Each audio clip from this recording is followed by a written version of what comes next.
우리 옆에 분들과 함께 인사했으면 좋겠습니다. 살았다. 이렇게. 네. 살았다.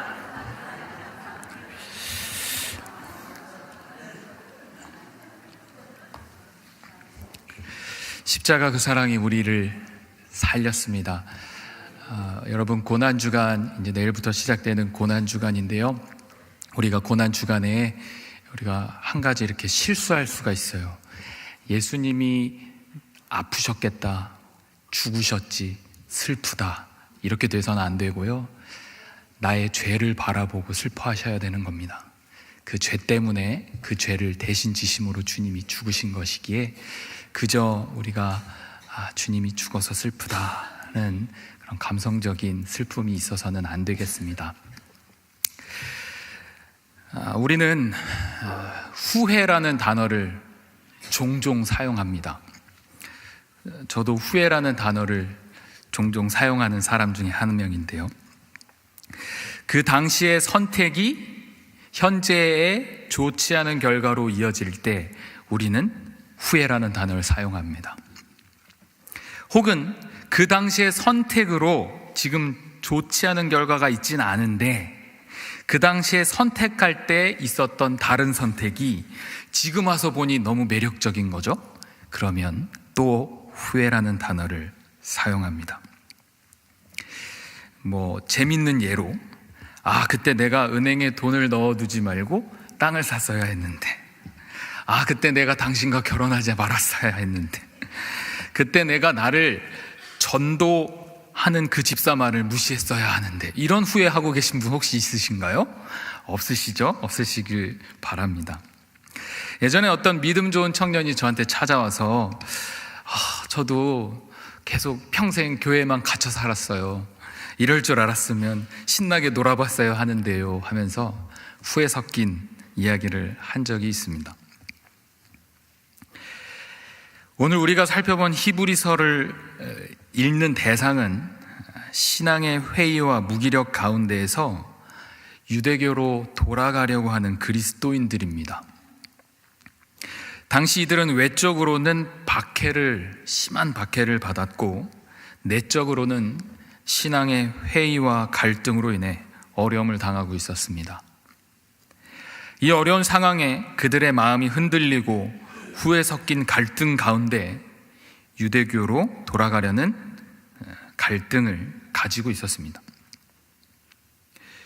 이들을 외적으로 박해하던 것들은 다름 아닌 유대교였습니다.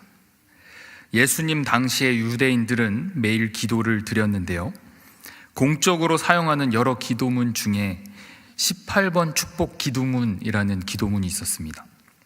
유대인들이 드리던 기본적인 기도문이었는데 그 18가지의 기도 제목 중 12번째 기도는 이렇습니다. 이단자들에게 소망이 없게 하옵소서. 나사렛 땅과 이 교도를 일순간에 멸하소서. 그리고 생명책에서 그들의 이름을 지우시고 의인들과 함께 기록되지 않게 하소서.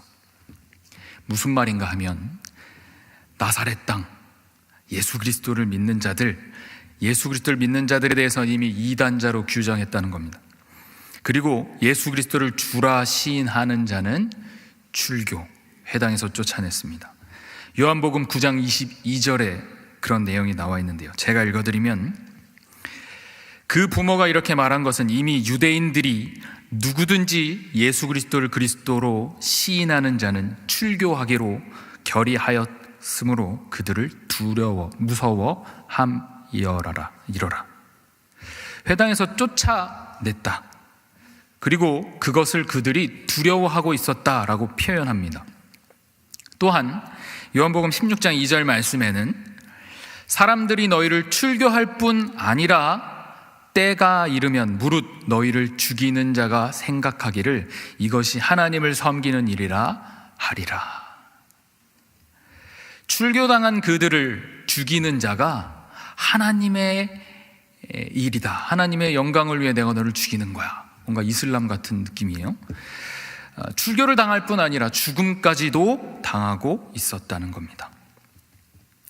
히브리서가 기록될 당시에는 이런 박해가 어느 정도 사그러지긴 했었지만 지속적인 긴장과 낙심이 이들 마음 가운데 있었습니다. 이런 박해와 위협은 그렇다 치고 더 큰 박해, 더 큰 어려움이 무엇이었냐 하면 바로 이들의 내적인 갈등입니다. 히브리서 5장 11절 중간부터 11, 12, 13절 말씀을 제가 읽어드리겠습니다. 너희가 듣는 것이 두나무로 설명하기 어려우니라. 때가 오래되었으므로 너희가 마땅히 선생이 되었을 터인데 너희가 다시 하나님의 말씀의 초보에 대하여 누구에게서 가르침을 받아야 할 처지이니 단단한 음식은 못 먹고 젖이나 먹어야 할 자가 되었도다. 이는 젖을 먹는 자마다 어린아이니 의의 말씀을 경험하지 못하는 자요. 이들은 단단한 음식을 소화 못하는 어린아이의 신앙을 계속 유지하고 있었습니다.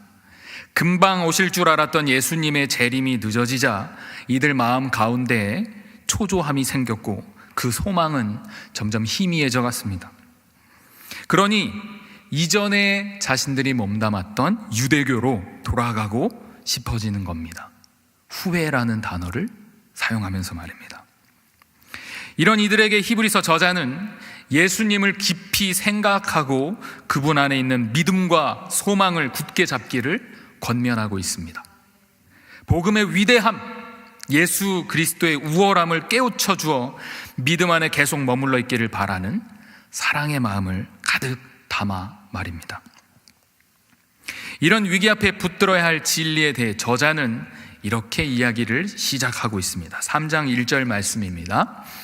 3장 1절 말씀 우리 다시 한번 큰 목소리로 읽어보았으면 좋겠습니다. 함께 읽겠습니다. 그러므로 함께 하늘의 부르심을 받은 거룩한 형제들아, 우리가 믿는 도리의 사도이신 대제사장이신 예수를 깊이 생각하라. 아멘. 저자는 3장의 첫 단어를 그러므로라고 시작합니다.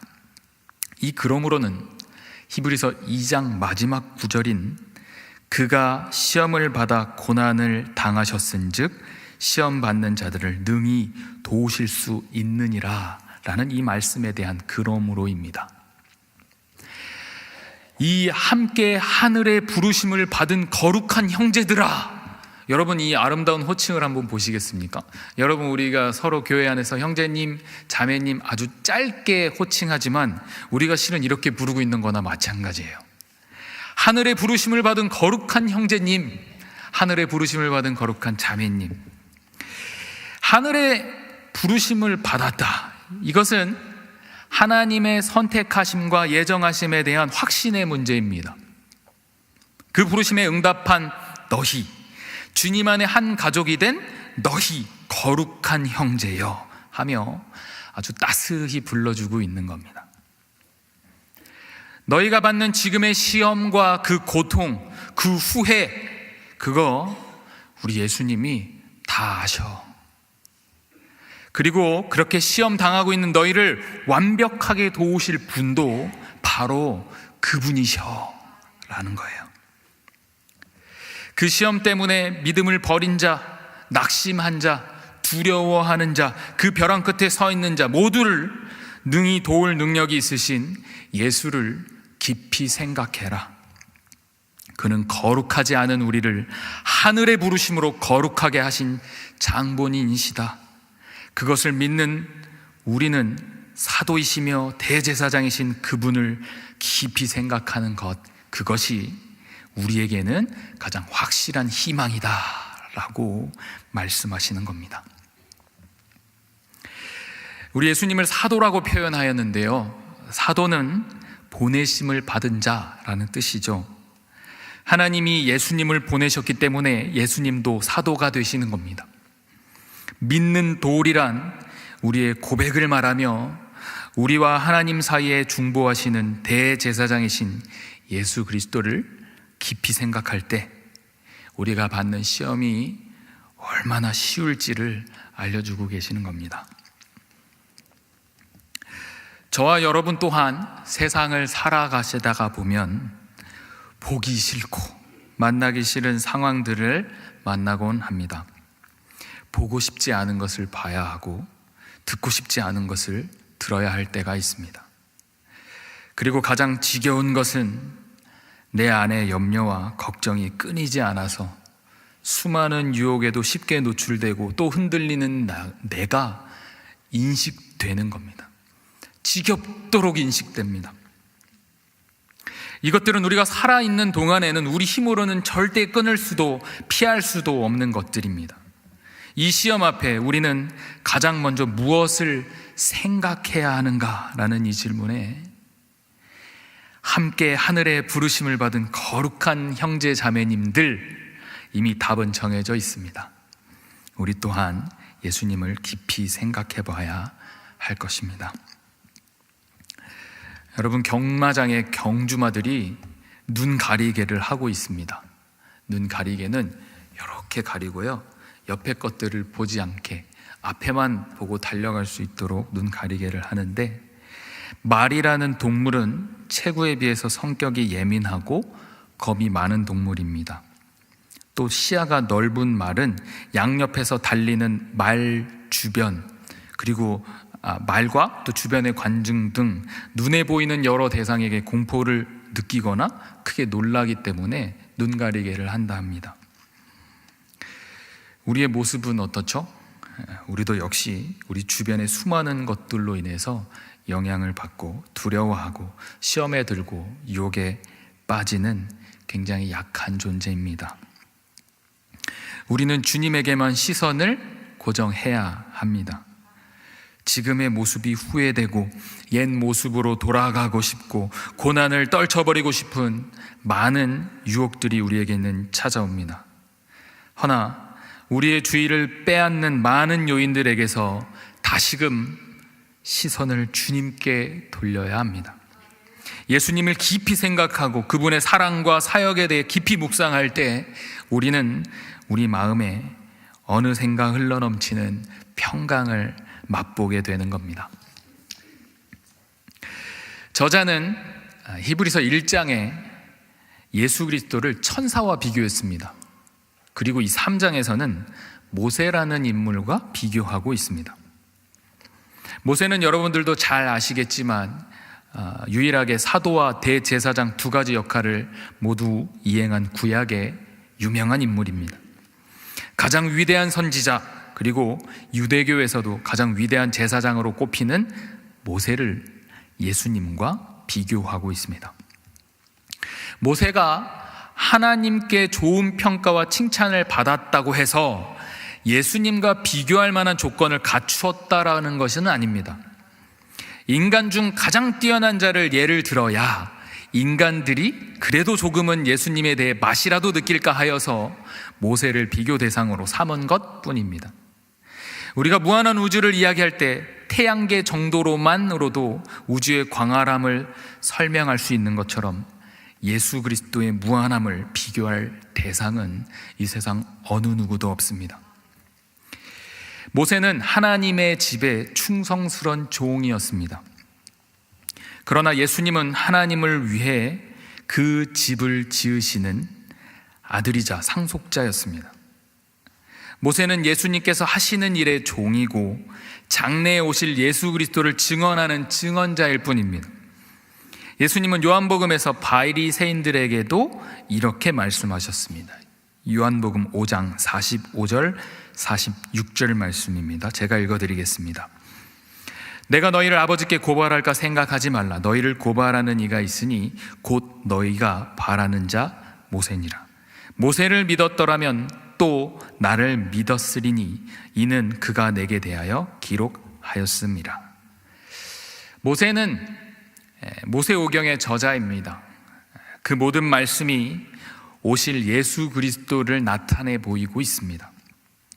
예수님은 너희가 모세의 말을 믿는다면 내 정체가 누군지 알 텐데 그 친구가 그렇게 찬양하고 기다리던 사람이 바로 나야 라는 걸 알려주고 있죠. 여러분, 이슬람교에서는 예수님을 위대한 25명의 선지자 중 한 명으로 인정합니다. 그리고 그 위에 최상급 예언자 3명 중에도 예수님이 포함됩니다. 그 3명이 누군가 하면 예수님, 그리고 무함마드, 그리고 모세입니다. 이슬람교가 인정하니까 우리도 모세를 인정해야 하는 걸까요? 그건 아니죠. 예수님을 끌어내린 건지 모세를 들어 올린 건지 아무튼지 간에 오답입니다. 가장 위에 있으신 분, 예수 그리스도 단 한 분이시라는 겁니다. 모세는 그저 하나님의 신실한 종일 뿐입니다. 모세의 출애굽 사건, 그리스도의 십자가 죽음의 예표에 불과할 뿐, 모세가 대단해서 모세의 능력으로 이런 구원 사역이 절대 아닙니다. 그것을 또한 예수님은 이렇게 가르치셨습니다. 요한복음 6장 32절에서 35절 말씀, 우리 한 목소리로 읽겠습니다. 32절입니다. 시작. 예수께서 이르시되 내가 진실로 진실로 너희에게 이르노니 모세가 너희에게 하늘로부터 떡을 준 것이 아니라 내 아버지께서 너희에게 하늘로부터 참 떡을 주시나니 하나님의 떡은 하늘에서 내려 세상에 생명을 주는 것이니라. 그들이 이르되 주여 이 떡을 항상 우리에게 주소서. 예수께서 이르시되 나는 생명의 떡이니 내게 오는 자는 결코 줄이지 아니할 터이요 나를 믿는 자는 영원히 목마르지 아니하리라. 아멘. 오늘 오전에 성찬식 때 읽은 구절입니다. 모세가 우리에게 하늘로부터 떡을 준 것이 아니다. 모세는 그저 하나님의 신실한 종이었다. 그러나 예수 그리스도는 우리의 생명의 참 떡이시다. 그 생명이 바로 나다라고 예수님이 말씀하시는 겁니다. 나를 믿고 나를 믿는 자는 영원히 목마르지 않을 것이다 가르쳐주고 계십니다. 여러분, 주님의 십자가 고통으로 우리는 죽어있던 상태에서 생명의 자리로 옮겨졌습니다. 그래서 우리가 아까 인사한 대로 살았다 하고 우리가 기뻐할 수 있는 것은 예수 그리스도의 십자가 사랑 때문인 것입니다. 오전에 성찬에 참여하며 주님의 살과 피로 이룬 영원한 생명에 대해 감격이 우리에게 다시금 입혀졌으리라 생각합니다. 내일부터 고난주간 특별 새벽 기도에 많이 참석하셔서 나의 죄 때문에 죽으신 주님 함께 깊이 묵상하시는 한 주 되셨으면 좋겠습니다. 막간 강과였습니다. 본문으로 다시 돌아오겠습니다. 2절에 모세가 하나님의 온 집에서 한 것과 같이 예수님께서 하셨다라고 말합니다. 하나님의 온 집, 이것은 이스라엘 민족을 이야기합니다. 이 이스라엘 민족은 또한 천국을 예표하고 있습니다. 결국 집 지은 자, 천국의 건설자 되시는 예수 그리스도의 결론을 도출하기 위한 하나의 계단밖에는 되지 않는다라는 거예요. 온 만물과 천국을 지으신 그분과 천국의 한 일원밖에 되지 않는 모세의 차이를 극명히 드러내주고 계십니다. 모세는 절대 할 수 없는 일, 그것은 생명의 떡이신 예수 그리스도가 되는 일입니다. 하나님은 우리 그리스도인들을 집으로 부르십니다. 그리하여 그 안에서 우리는 하나님과 지위를 바꾸어 그리스도는 연약한 인간이 되셨고 우리는 하나님의 자녀가 되었습니다. 우리는 그 연약함을 스스로 벗을 수 없기에 하나님께서는 스스로 인간의 연약함을 입으시고 그것을 이기시고 부활하셨습니다. 우리는 이제 연약함 가운데 계속 갇혀 있는 것이 아니라 새로이 얻은 이 지위를 가지고 우리를 구원하신 우리의 생명의 떡이 되시는 예수 그리스도를 우리 안에 가득 담고 살아가야 하는 것입니다. 그래서 바울이 이렇게 이야기합니다. 갈라디아서 2장 20절 말씀. 내가 그리스도와 함께 십자가에 못 박혔나니 그런즉 이제는 내가 사는 것이 아니요 오직 내 안에 그리스도께서 사시는 것이라. 이제 내가 육체 가운데 사는 것은 나를 사랑하사 나를 위하여 자기 자신을 버리신 하나님의 아들을 믿는 믿음 안에서 사는 것이라. 아멘. 우리는 우리 모두가 하나님의 집인 것을 잊지 말아야 할 것입니다. 아무도 없으면 나 혼자구나 하는 엄청난 착각을 확신하며 살아가지 않아야 합니다. 온 우주 만물과 인간을 창조하신 예수 그리스도, 그는 우리의 인생 가운데도 여전히 주인이 되어 주십니다. 그분의 우월성, 오래 참으심으로 우리의 인생을 끌어가십니다. 마치 모세가 하나님의 온 집에 신실하게 충성한 것처럼 우리와 그렇게 동행하여 주십니다. 이 동행함에도 불구하고 옛것을 쫓아 돌아가고자 하는 사람들, 아직은 그 영광이 눈앞에 드러나지 않는다고, 화려하지 않고 드러나 보이지 않는다고 하여서 이 새로이 얻은 이 완벽한 지위를 버리고 돌아가고자 하는 이들이 있다는 겁니다.